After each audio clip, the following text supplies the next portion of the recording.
Kṛṣṇa everyone, welcome back to the daily readings of Srila Prabhupada's books, right here in the live studios in Hythe, Southeast England, just next to the English Channel, down the road from Canterbury, and then Folkestone, and then Hythe. So we're here the day after the change of administration of the United States of America, and I still have some affection for that because Srila Prabhupada went to America, it saved us, being the main reason, and also because there was a system of social and government social system that was free enough to allow Prabhupada to do what he did, and that made him have affection for America. So I always wish it well. Let's put it that way. And seems there's some light, maybe, at the end of the tunnel. So let's see. In the meantime, we're basking in the transcendental light of transcendental knowledge of Sri Caitanya-caritämrta. So as long as we go on hearing like this with other Vaishnavas, sincerely, of the same mentality, then we're safe, no matter what's going on in the world. Srila Bhaktisiddhanta Saraswati Thakur, the Caitanya-caritämrta was his life and soul, and he left us this very poetic and beautiful glorification for our benefit.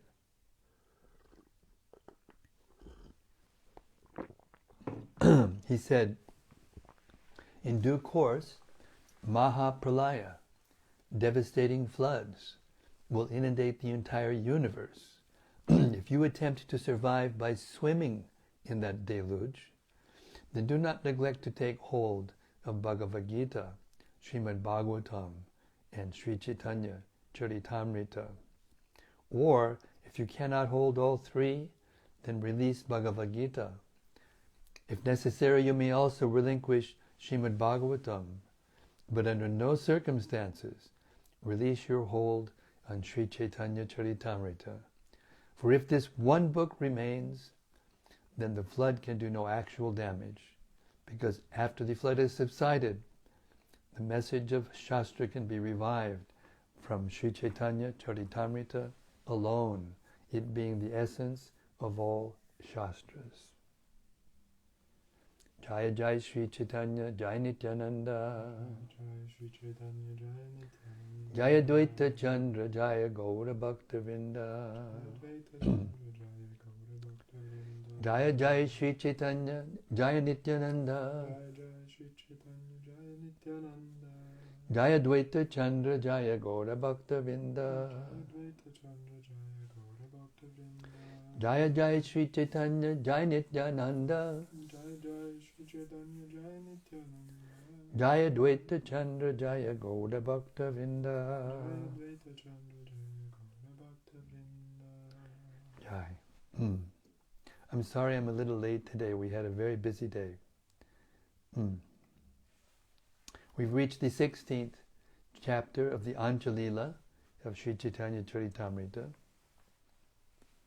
Lord Sri Chaitanya Mahāprabhu tastes nectar from the lips of Lord Sri Kṛṣṇa. The 16th chapter is summarized by Srila Bhaktivinoda Thakur in his Amrita Pravaha Bhashya. When the Bengali devotees of the Lord returned to Jagannath Puri, a gentleman named Kalidas, who was an uncle of Raghunath Das Goswami, went with them to see Sri Chaitanya Mahāprabhu. Kalidas had tasted the remnants of food of all the Vaishnavas in Bengal, even Jadu Thakur. Because of this, he received the shelter of Sri Chaitanya Mahāprabhu at Jagannath Puri. When Kavi Karnapur was only 7 years old, he was initiated by Sri Chaitanya Mahāprabhu into the Hare Krishna Mahamantra. He later became the greatest poet among the Vaishnava acharyas. When Sri Chaitanya Mahaprabhu ate the remnants of food known as balabhaboga, he described the glories of such remnants of the Lord's food, and then fed all the devotees, the prasadam. Thus they all tasted adaramrita, the nectar from the lips of Lord Sri Krishna. Text 1.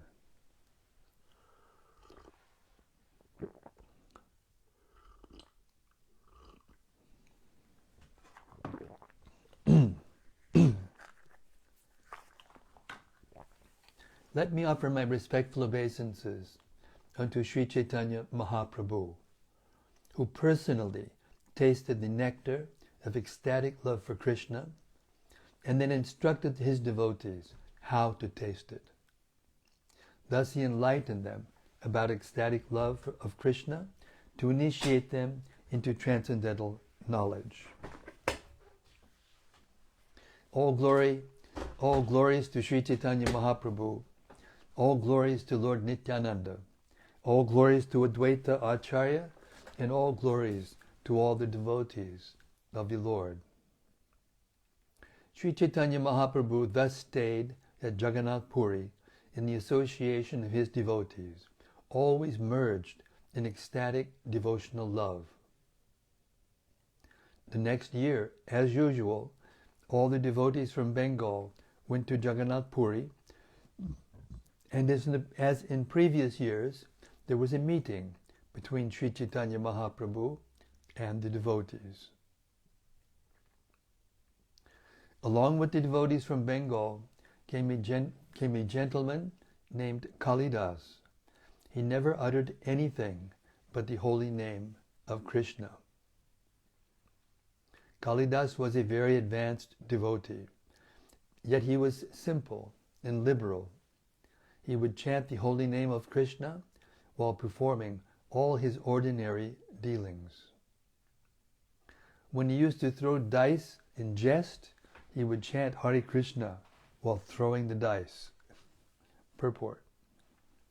In this connection, Srila Bhaktisiddhanta Saraswati Thakur warns the men of this age not to imitate the jesting of a Mahabhagavat like Kalidas. If someone imitates him by playing with dice or gambling while chanting the Hare Krishna Mahamantra, he will certainly become a victim of offenses unto the holy name. As it is said, Namno balad yasya hi papa buddhihi. One must not commit sinful activities on the strength of chanting the Hare Krishna mantra. Playing with dice is certainly gambling, but it is clearly said here that Kalidas did this only in jest.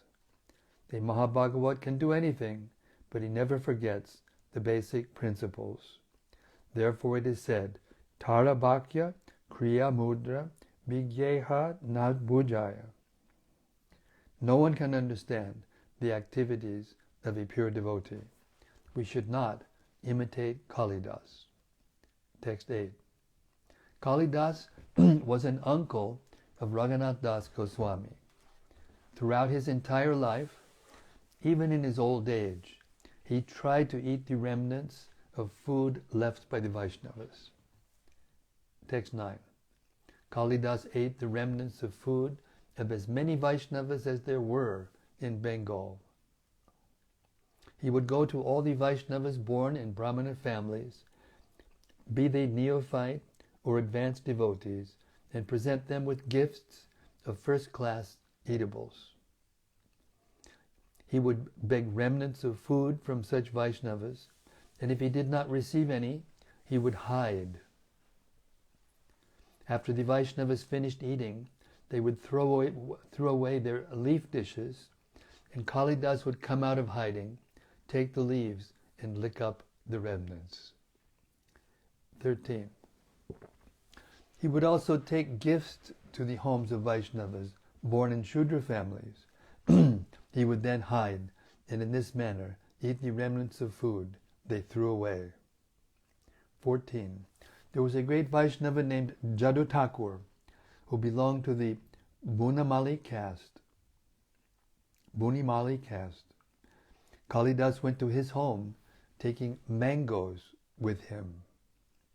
Purport. Srila Bhaktisiddhanta Saraswati Thakur remarks, both Kalidas and Jadu Thakur are worshipped at a place called Sripatabhati,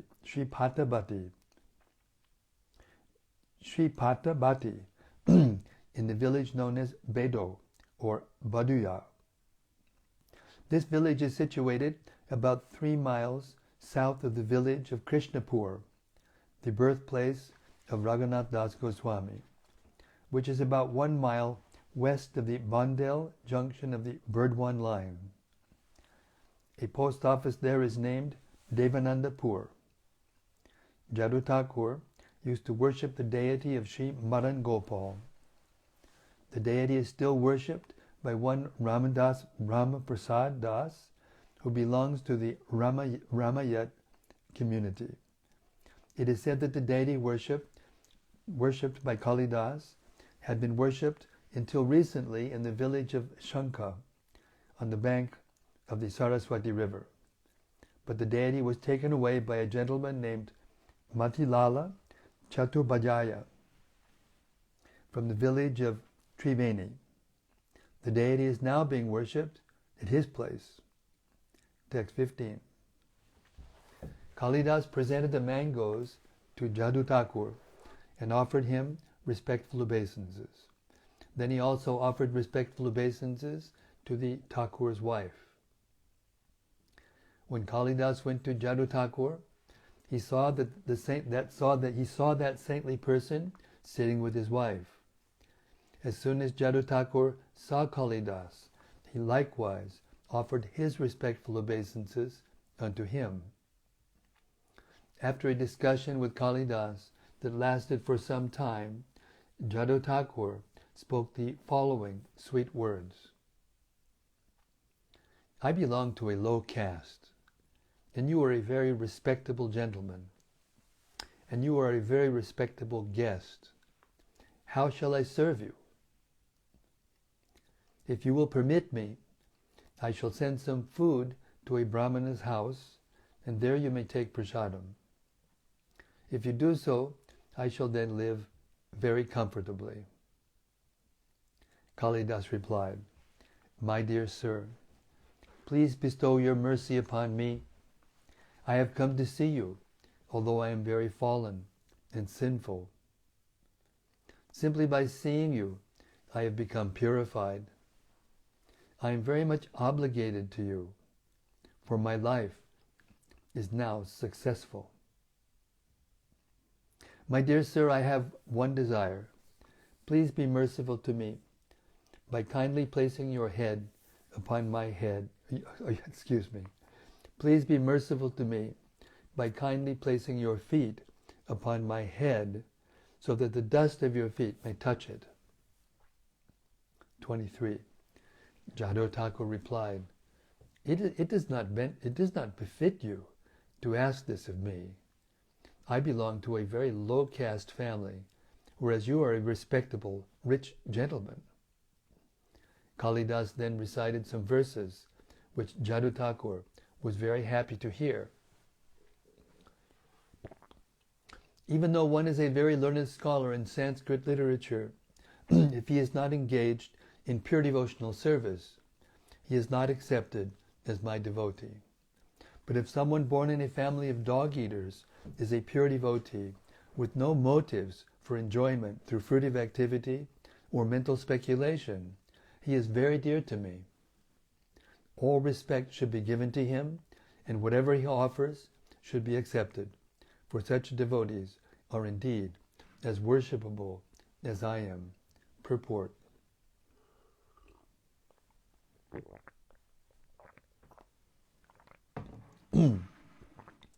This verse, spoken by the Supreme Personality of Godhead, is found in the Hari Bhakti Vilas. Hari Bhakti Vilas 10:127. 26. A person may be born in a Brahmana family and have all 12 Brahminical qualities. But if in spite of being qualified, he is not devoted to the lotus feet of Lord Kṛṣṇa, who has a navel shaped like a lotus. He is not as good as a Chandala, who has dedicated his mind, words, activities, wealth, and life to the service of the Lord. Simply to take birth in a Brahmana family or to have Brahminical qualities is not sufficient. One must become a pure devotee of the Lord. If a Shwapacha or Chandala is a devotee, he delivers not only himself, but his whole family. Whereas a Brahmana who is not a devotee, but simply has Brahminical qualifications, cannot even purify himself, what to speak of his family. Purport. This and the following verse are quoted from Śrīmad Bhagavatam 7, 9, 10 and 3, 33, 7. Aho bhatta shwapacho to gadiyan yaj jivagre vartate namatubhyam tapus tapaste juhubu sasnurarya brahmanu chur nama grinantiyete. My dear Lord, anyone who always keeps your holy name on his tongue is greater than an initiated Brahmana. Although he may be born in a family of dog-eaters, and therefore, by material calculations, be the lowest of men, he is glorious nonetheless. That is the wonderful power of chanting the holy name of the Lord. One who chants the holy name is understood to have performed all kinds of austerities. He has studied all the Vedas. He has performed all the great sacrifices mentioned in the Vedas, and he has already taken his bath in all the holy places of pilgrimage. It is he who is factually the Aryan. Text 28.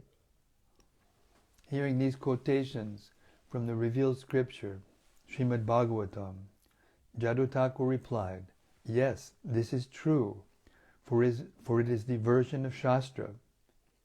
It is true, however, for one who is genuinely advanced in devotion to Kṛṣṇa. Such a position may befit others, but I do not possess such spiritual power. I belong to a lower class and have not even a pinch of devotion to Kṛṣṇa." Purport. In his statement, Jadu Thakur presents himself as being born in a low caste family and not having the qualifications of a bona fide devotee of Lord Kṛṣṇa. He accepts the statements declaring a low-born person highly exalted if he is a Vaishnava. However, he feels that these descriptions from Śrīmad Bhagavatam appropriately describe others, but not himself. Jadu Thakur's attitude is quite befitting a real Vaishnava, for a Vaishnava never considers himself exalted, even if he factually is. He is always meek and humble, and never thinks that he is an advanced devotee. He assigns himself to a lower position, but that does not mean he is indeed low. Sanatana Goswami once said that he belonged to a low caste family, for although he was born in a Brahmana family, he had associated with mlechas and yavanas in his service as a government minister. Similarly, Jadu Thakur presented himself as someone who belonged to a low caste, but he was actually elevated above many persons born in Brahmana families. Not only is there evidence for this in Śrīmad Bhagavatam, as quoted by Kalidas in verses 26 and 27, but there is also considerable evidence for this conclusion in other Shastras. For example, in the Mahābharata, Vanaparva 177:20, it is stated, Shudre tu yad bala lakshma dvite tat chana vidyate navai shudro bhavech chudro brahmano nacha brahmanaha. If someone born a Shudra possesses the characteristics of a Brahmana, and someone born a Brahmana does not, that Shudra should not be taken as a Shudra, and that Brahmana should not be known as a Brahmana. Similarly, in the Vanaparva, chapter 203, 11 and 12, it is said, if a person born in a Shudra family has developed the qualities of a Brahmana, such as Satya, truthfulness, Shama, peacefulness, Dhamma, self-control, and Arjava, simplicity, he attains the exalted position of a Brahmana. And in the Anushasana Parva, chapter 163, it is said, if one is factually situated in the occupation of a Brahmana, he must be considered a Brahmana, even if born in a Kshatriya or Vaishya family. O Devi, even if one is born a Shudra, if he is actually engaged in the occupation and pure behavior of a Brahmana, he becomes a Brahmana. Moreover, a Vaishya can become a Kshatriya. Therefore, neither the source of one's birth, nor his reformation, nor his education is the criterion of a Brahmana. The Vritta, or occupation, is the real standard by which one is known as a Brahmana. We have seen that a person who is not the son of a doctor and has not attended a medical college is sometimes able to practice medicine.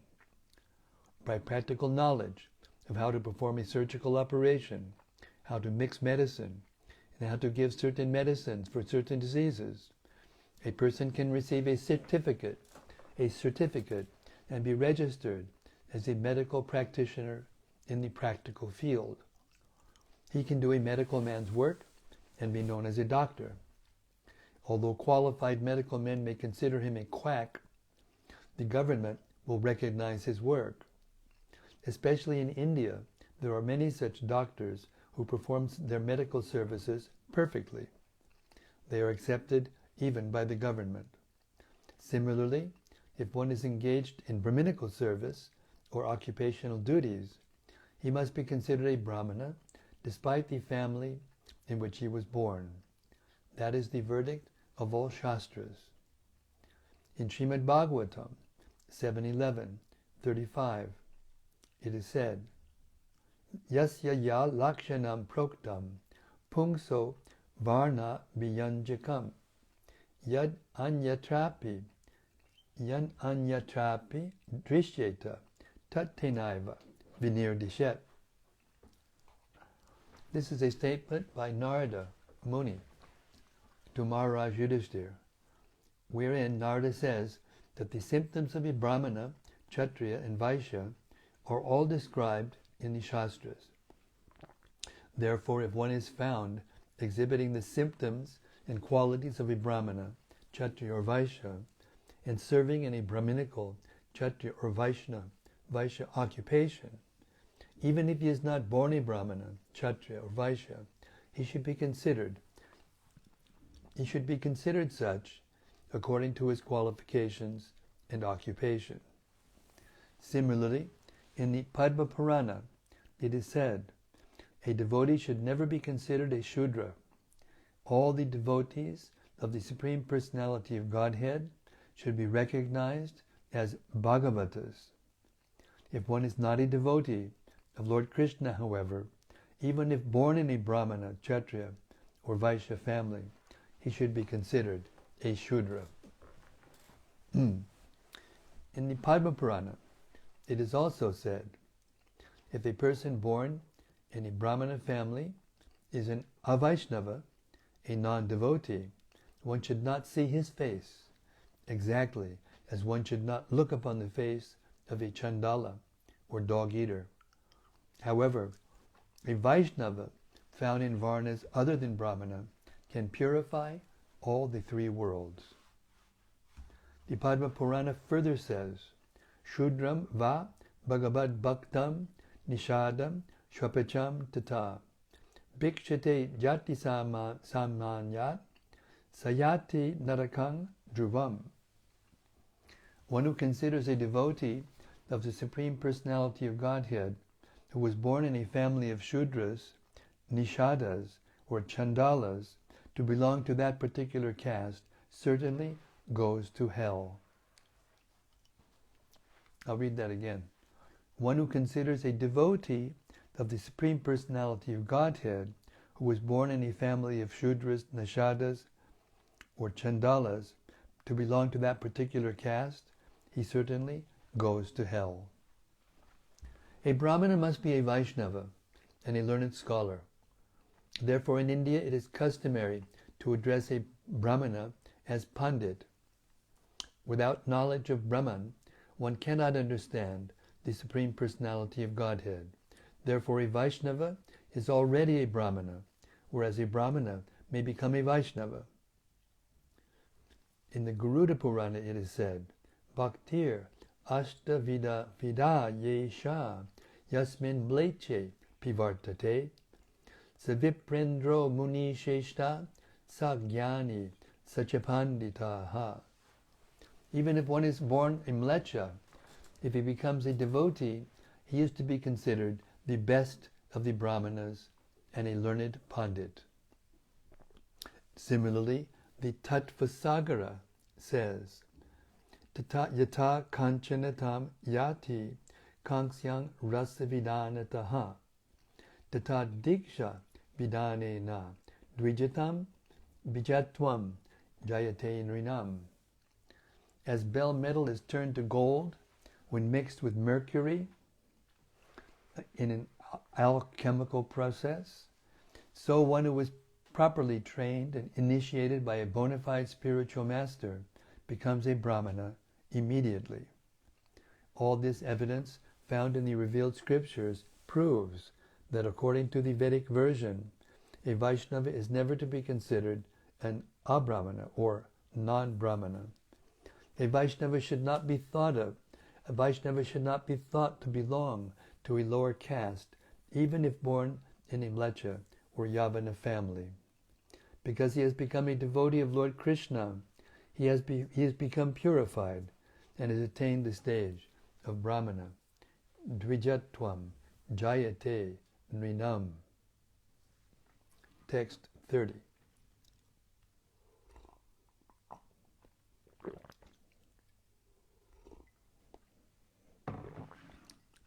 Kalidas again offered his obeisances to Jadu Thakur and asked his permission to go. The Saint Jadu Thakur followed him as he left.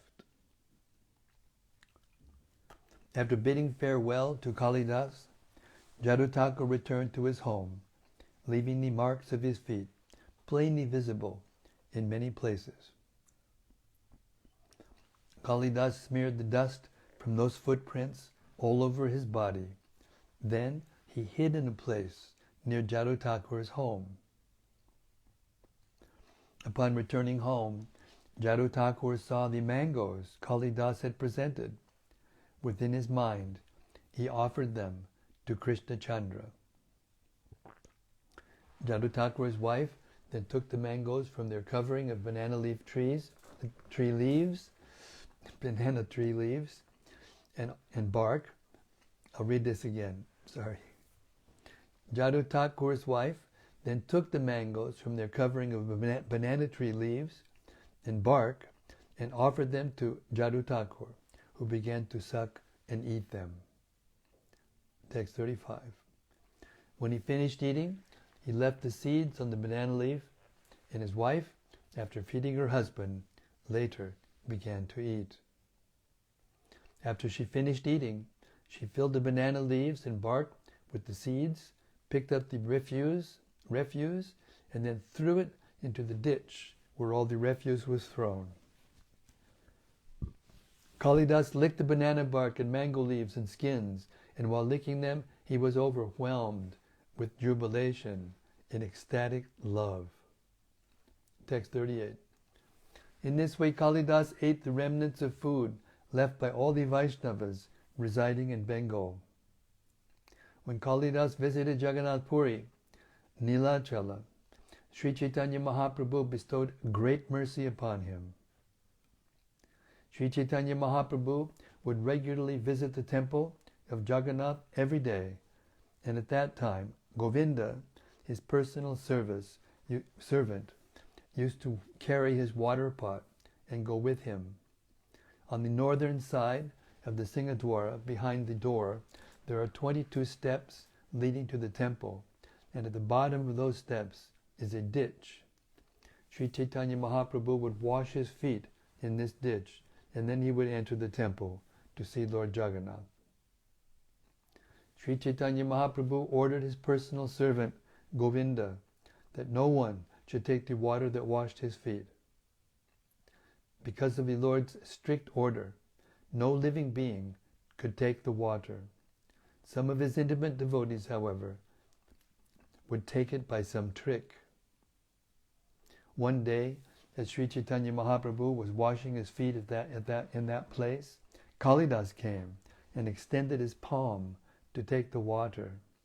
Kalidas drank one palmful, and then a second, and a third. Then Sri Caitanya Mahaprabhu forbade him to drink more. Do not act in this way any more. I have fulfilled your desire as far as possible. 48. Sri Caitanya Mahaprabhu is the most exalted, omniscient, supreme personality of Godhead, and therefore he knew that Kalidas, in the core of his heart, had full faith in Vaishnavas. Because of this quality, Sri Caitanya Mahaprabhu satisfied him with mercy not attainable by anyone else. 50. On the southern side, behind and above the 22 steps, is a deity of Lord Nrsingadev. It is on the left as one goes up the steps toward the temple. Sri Caitanya Mahaprabhu, his left side toward the deity, offered obeisances to Lord Nrsinga as he proceeded toward the temple. He recited the following verses again and again while offering obeisances. Namaste Narasinghaya Pralada Ladadayane Hiranyakashipur Bhakshaha Shilatanka Nakalaye. Shilatanka Nakalaye. I offer my respectful obeisances unto you, Lord Nrsingadev. You are the giver of pleasure to Maharaj Prahlad, and your nails cut the chest of Hiranyakashipu like a chisel cutting stone. Purport. This and the following verse are quoted from the Nrsinga Purana. Ito Nrsinga Parato Nrsingo Yato Yato Yami Tato Nrsingaha Bahir Nrsingo Ridaye Nrsingo Nrsingham Hamadin Nrsinghhamadin Sharanam Prapadye. Lord Nrsingadev is here and he is also there on the opposite side. Wherever I go, there I see Lord Nrsingadev. He is outside and within my heart. Therefore I take shelter of Lord Nrsingadev, the original, Supreme Personality of Godhead. Having offered obeisances to Lord Nrsingadev, Sri Caitanya Mahaprabhu visited the temple of Lord Jagannath. He then returned to his residence, finished his noon duties, and took his lunch.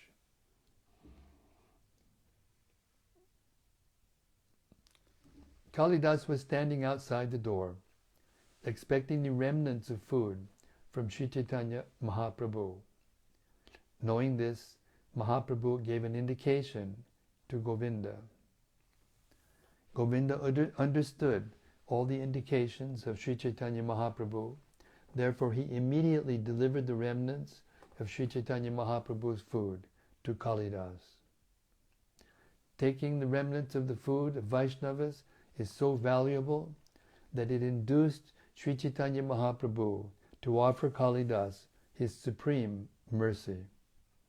Therefore, giving up hatred and hesitation, try to eat the remnants of the food of Vaishnavas, for you will thus be able to achieve your desired goal of life. The remnants of food offered to Lord Kṛṣṇa are called Mahāprasadam.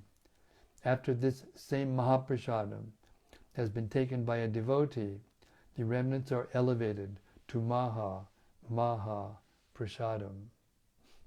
60. The dust of the feet of a devotee, the water that has washed the feet of a devotee, and the remnants of food left by a devotee are three very powerful substances. 61. By rendering service to these three, one attains the supreme goal of ecstatic love for Kṛṣṇa. In all the revealed scriptures, this is loudly declared again and again. 62. Therefore, my dear devotees, please hear from me, for I insist again and again. Please keep faith in these three and render service to them without hesitation. 63. From these three, one achieves the highest goal of life, ecstatic love of Kṛṣṇa. This is the greatest mercy of Lord Kṛṣṇa. The evidence is Kalidas himself. In this way, Sri Caitanya Mahāprabhu remained at Jagannath Puri, Nilachala, and he invisibly bestowed great mercy upon Kalidas. That year, Shivananda Sen brought with him his wife and youngest son, Puridas. Taking his son, Shivananda Sen went to see Sri Caitanya Mahāprabhu at his residence. Shivananda made his son offer respectful obeisances at the lotus feet of the Lord. Again and again, Sri Caitanya Mahāprabhu asked the boy to chant the name of Kṛṣṇa, but the boy would not utter the holy name.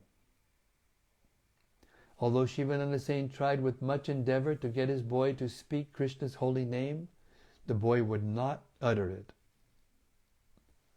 Sri Caitanya Mahāprabhu said, I have induced the whole world to take to the holy name of Kṛṣṇa. I have even induced the trees and immovable plants to chant the holy names, but I could not induce this boy to chant the holy name of Kṛṣṇa. Hearing this, Swarup Damodar Goswami began to speak. My Lord, he said, you have given him initiation into the name of Kṛṣṇa, but after receiving the mantra, he will not express it in front of everyone.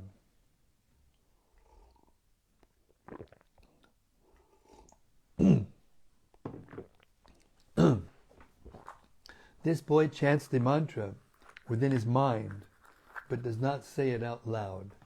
That is his intention, as far as I can guess. Another day when Sri Caitanya Mahāprabhu said to the boy, recite, my dear Puridas, the boy composed the following verse and expressed it before everyone.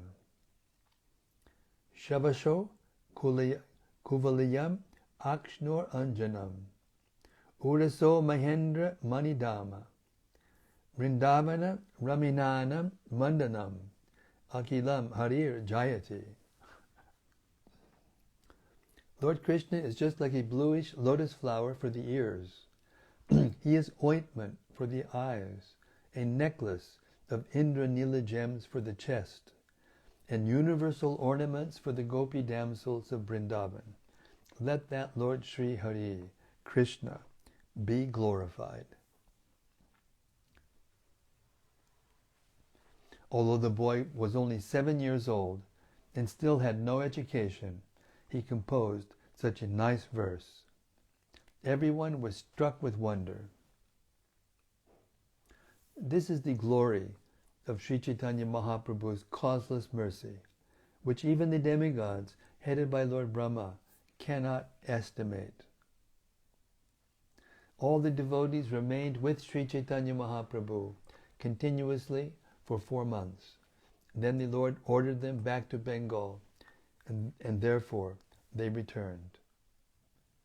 As long as the devotees of Nilachala, Jagannath Puri, Sri Caitanya Mahaprabhu, as long as the devotees were in Nilachala, Jagannath Puri, Sri Caitanya Mahaprabhu maintained his external consciousness. But after their departure, his chief engagement was again the madness of ecstatic love for Kṛṣṇa. Throughout the entire day and night, Sri Caitanya Mahaprabhu directly relished Kṛṣṇa's beauty, fragrance, and taste, as if he were touching Kṛṣṇa hand to hand. And I'll stop there. Hare Krishna. Sorry, I'm a little short today. So let's have some reflections and some... How many verses are there, by the way? I saw you checking. 151. Yeah, that's about right. Okay, so let's have some reflections and comments and discussion.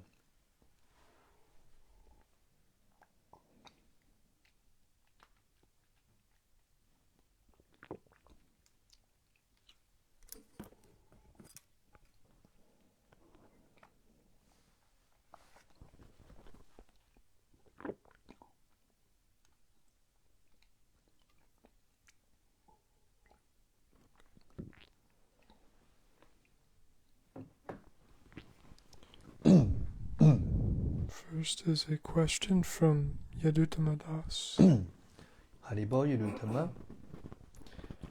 He says, Hare Krishna Gurudev, please accept my humble obeisances and all glories to Prabhupada.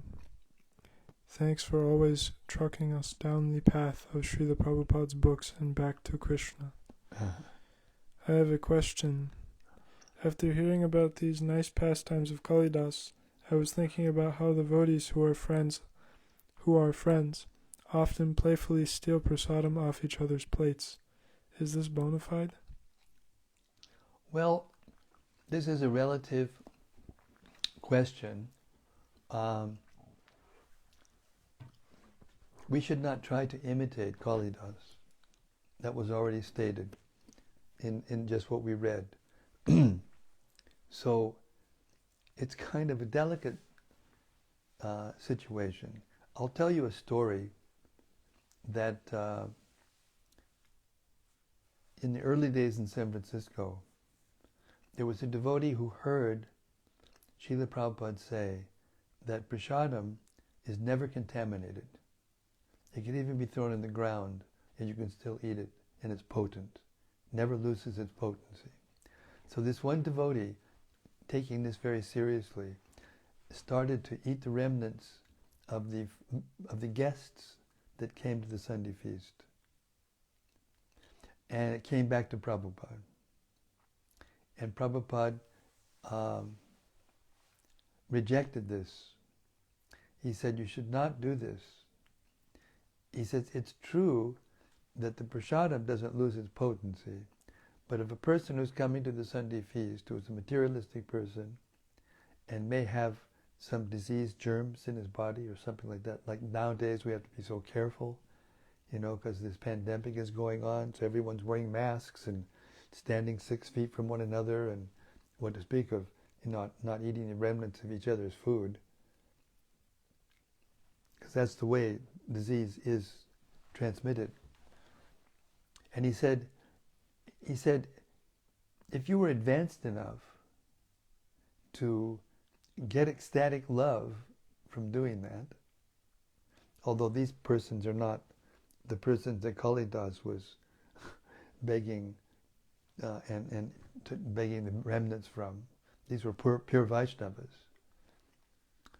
But Prabhupada said, even they never become contaminated. If you get some disease from one of these persons, and because you're not advanced enough, you fall sick, and you stop your service, which is quite possible, then that would be an actually offense against Mahaprasadam. So there's no mechanical rules about these things. In other words, it depends on the consciousness of the person.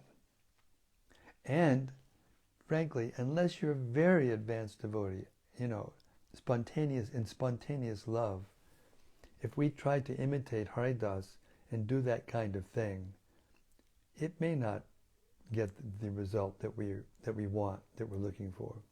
On the other hand, it is said that you can beg and borrow and steal Mahaprasadam, even off the plate of a friend. So it also depends on the consciousness of those who are eating together.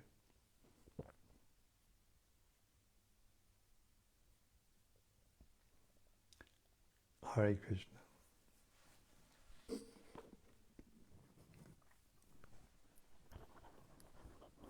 Next is something from Bhakta Ben. Haribol Bhakta Ben. He says, Hare Krishna Maharaj, please accept my humble obeisances. We came across quite a long purport today to text 29. In my personal reading, I sometimes become frustrated or impatient when I come across longer purports, on account of my being attached to reading a certain amount of pages each day. I understand such furtive reading is not conducive for absorption, but nonetheless I am covered thickly with so much passion. I was wondering if you had any advice on conquering this furtive mindset to better hear what Prabhupada is telling me. Your servant, Bhakta Ben. Yes, study the Bhagavad Gita, find out how to act in the mode of goodness, and do that.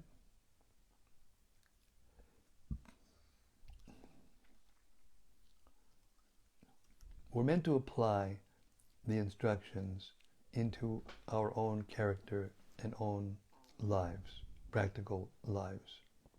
So, when we were reading the Bhagavatam every day, I would read the Srimad Bhagavatam Mahima Stotram by Sanatana Goswami. And in one of those verses it states that every syllable of the Bhagavatam, from every syllable in the Bhagavatam, an ocean of nectar is flowing. So it's not a good idea. Of course, you already understand that, otherwise you wouldn't have said, how can I overcome that tendency? So you already know that it's not right. So therefore, you say how to do that, how to overcome it. How to overcome the mode of passion is to come to the mode of goodness. How to come to the mode of goodness? Read the Bhagavad Gita. There's many verses in the 14th and the 17th and the 18th chapters which describe all kinds of objects and things and activities and persons who are in the modes and how they act. And we should read them, we should learn them, and then we should learn how to behave accordingly. How to understand things accordingly. How to recognize real knowledge accordingly. How to understand what to eat accordingly. And so many other things. That's the way to apply the Gita into our own habits and our own character. Live in the mode of goodness, and then you will avoid those kinds of mistakes of skipping forward because you want to read a certain number of pages a day. The whole point of reading a certain number of pages a day is that we read the book in a shorter period of time. But if you skip things and don't read the book, the whole book, then you're not really reaching the goal anyway.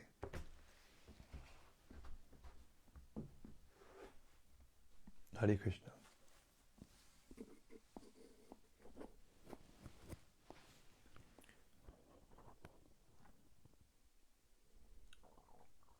Next is a comment from Mrinalini Devi Dasi. Mrinalini, Hare Krishna.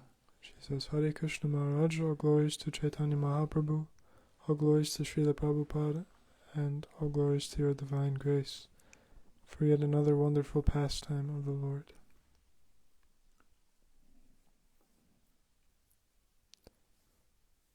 Bhakta Ben says, thanks Maharaj. Thanks, Bhakti-Ben, for your questions. They're always very good. They're helpful. They're very helpful.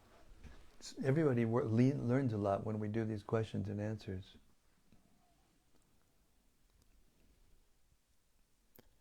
And from Braj Balaba. Hey, Raj. Hare Kṛṣṇa Maharaj, please accept my humble obeisances, all glories to Srila Prabhupada. This chapter highlights the importance of humility, prasad, and so forth. The example provided seems totally undoable in today's world. I have made it my personal business to take the Mahaprasad of my Guru. However, in these days such antics are not possible. What lessons should we learn from this chapter? Don't imitate the Mahabhagavats and act according to your station in life, and always take Kṛṣṇa prasadam.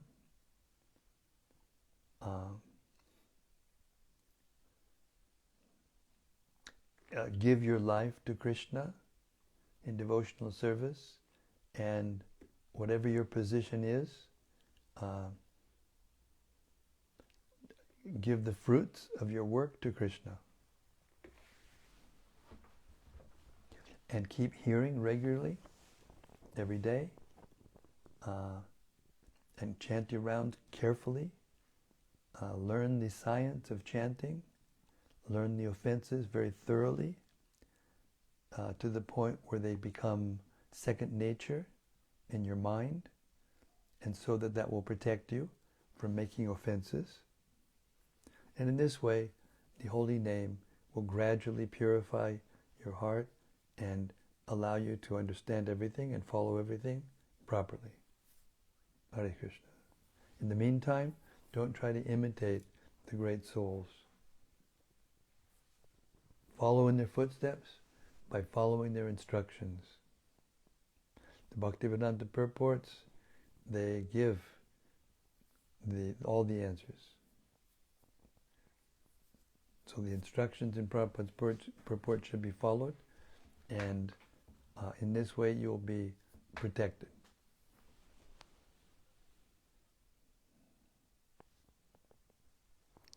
Next is a question from Jai Sachinandana Das. Jai Sachinandan, Hare Krishna.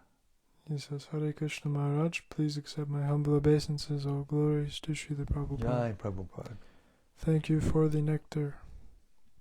When Kalidas took the water from Lord Chaitanya's feet and Lord Chaitanya asked him to stop, would there be negative consequences for disobeying that order if the intention is being greedy for the Lord's mercy? Your loving servant, Jai Sachinanda. If the Lord gives you a direct instruction and then you break it, it's the same as the answer I gave before. That's imitation. Like Lord Nityananda was given the instruction, Lord Chaitanya, not to come back to Bengal, from Bengal to Jagannath Puri, and yet he broke the instruction. And Lord Chaitanya, he's avadut, what can I do? He was not displeased at all.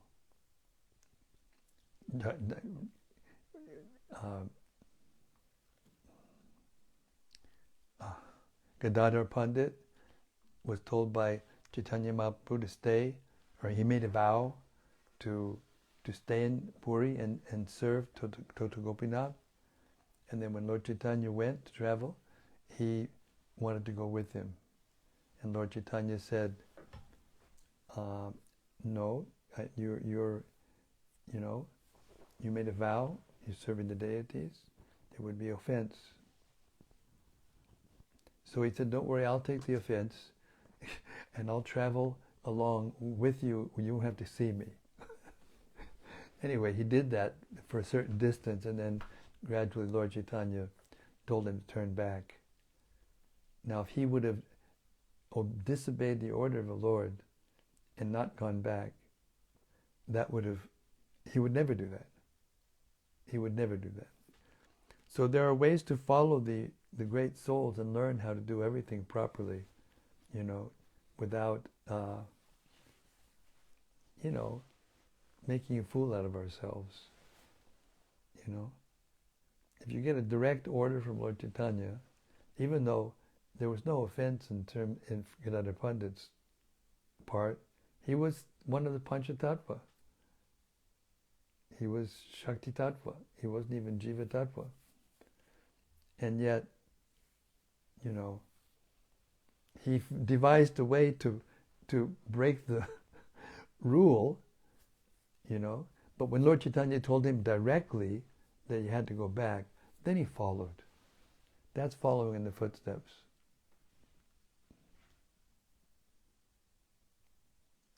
There's no substitute for experience. And the only way you can become experienced is to have experiences in life over time. So we have to practice.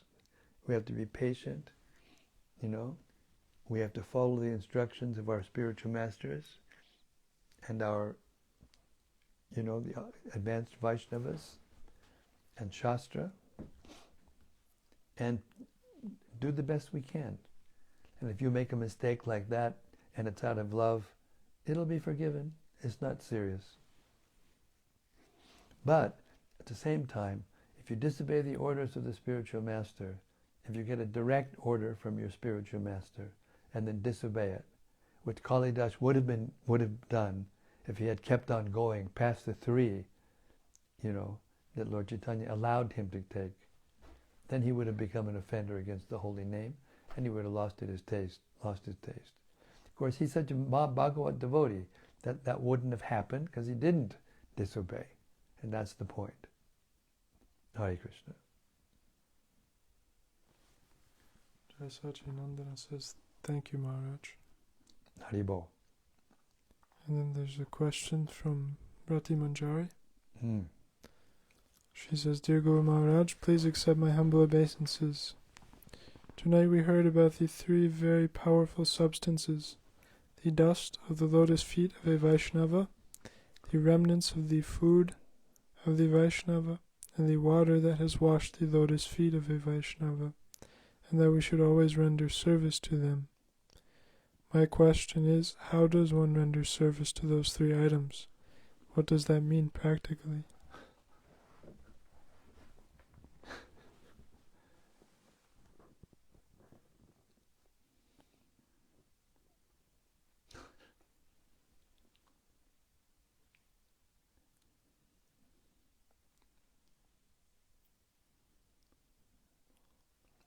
When Narada Muni was serving the Vaishnavas, when the Vaishnavas came to his mother's house during Chaturmasya, then he heard from the Vaishnavas. And by hearing from him, he was very gentle little boy, but he wasn't attached to sports and frivolity. He was serious, grave. And so he was washing their plates and, rendering menial service. And in the course of doing that, he asked permission to take the remnants of the prasadam for their plates. And they gave it, because they saw that he was pure. He was innocent. So I think the answer to your question is, how can we practically apply it, is to ourselves become pure by the process of following the rules and regulations of devotional life and devotional service. Because when our hearts are pure and we do something that is not, strictly according to the rules, but we do it out of affection or out of genuine love, then there is no offense. So it's a delicate subject matter. It depends on the person. All these questions which want to make a rule, how can we do this? How can we do that? Well, it's, one man's food is another man's poison. What one person can do, another person can't do. It depends on the level of Krishna consciousness. It depends on what the activity is. It depends on the position of the persons that we are trying to take the dust from. Prabhupada said we shouldn't actually try to take the dust from each other's feet. But at the same time, there's no harm in it.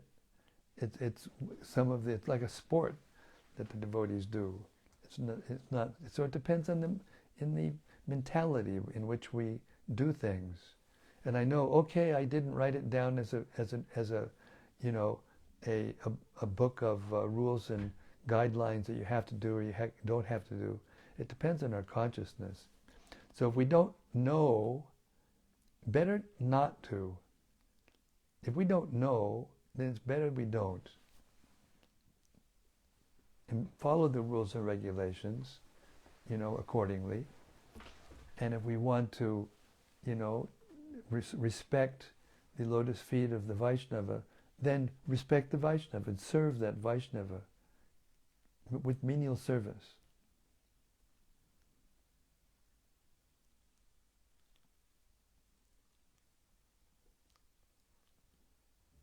If we want to honor the remnants of the Vaishnavas, wait, be patient, the time will come. Even Narada Muni, before he became Narada Muni, that little boy, he asked for permission and they granted it.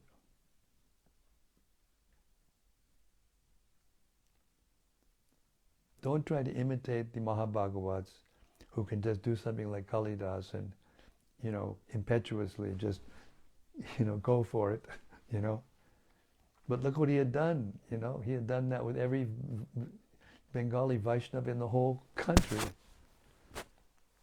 Therefore, Lord Chaitanya knew what his consciousness was. Therefore, he allowed it.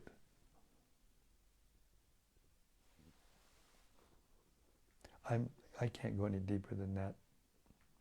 Hare Kṛṣṇa. Anyway, I hope that helped something. I can't write a manual about that. There's no manual. Law number 7, you have to do this, you can't do this. In the spiritual world, I heard Gopi Puranananda Prabhu speaking about the spiritual world. And he said, in the spiritual world, the laws of nature are different. It's not, everyone is full of knowledge. It's not that anyone ever doesn't know what to do or not to do. They do so spontaneously. They know what to do and what not to do, spontaneously. So assimilate these books, keep reading, keep chanting, keep trying to understand. And eventually, gradually, you'll learn what to do and what not to do.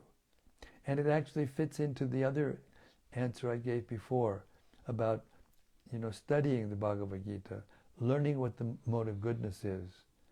And a person in the mode of goodness, he knows what to do, what not to do. He knows what is liberating, what is binding.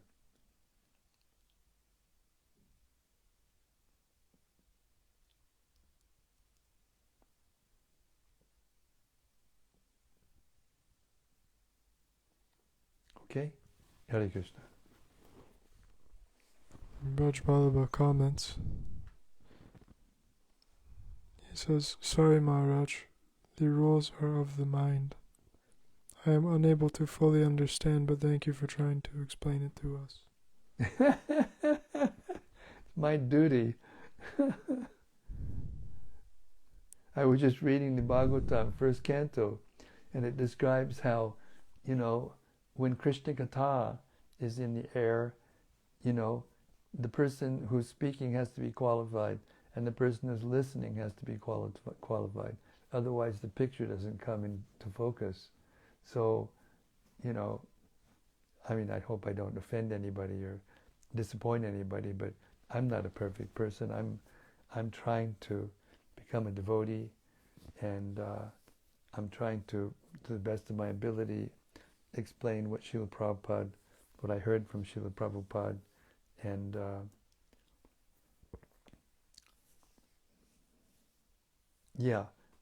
we have to be qualified to speak and we have to be qualified to hear. So it's the right attitude, it's the right mood to feel unqualified. That's why these two Mahabhagavats, Kalidas and Jada Thakur, one of them is saying, no, I can't receive obeisances from you because you are, highly qualified person and I'm nobody. And the other person said, no, I am a nobody. I'm being purified by your association. So this is the way. This is the way. Even if we're not humble, practice being humble. Practice acting like we're humble, even if we're not. And gradually, the story goes, when in 26th Second Avenue, when Prabhupada first started the movement, there was a devotee, we all know him. His name was Gargamuni, but before he was Greg. He and Brahmananda were brothers. Chuck and Greg Sharif. And so, I don't know, he came into the program to see Prabhupada and everyone was sitting there waiting for Prabhupada. Prabhupada came in and everyone bowed down. And he just stood there. He joked, he said, I was like a flagpole, in a garden of, daisies or something, And Prabhupada looked at him and said, you're not going to bow down? And he said, I don't feel like bowing down. And Prabhupada said, well, bow down and then maybe you'll feel like bowing down. And he says, oh, okay. And then he bowed down. And then as soon as he did, he understood why he should bow down. And from that time on, he bowed down. So sometimes you feel like doing something, and if you don't do it, you get a higher taste. Sometimes if you don't feel like doing it and you do it, you get a higher taste.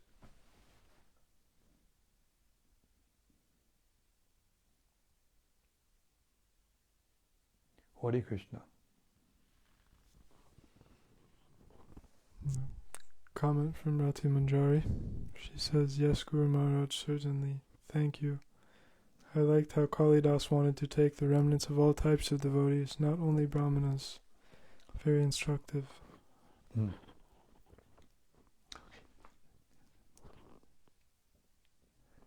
Thank you so much, everyone, for those lovely questions and lovely discussions and lovely comments. It makes the reading so nice. Shri Caitanya-caritämrta ki jai. Samaveda Bhakta Vrinda ki jai. Gaur Premanandi Hari Hari Bol. See you tomorrow night.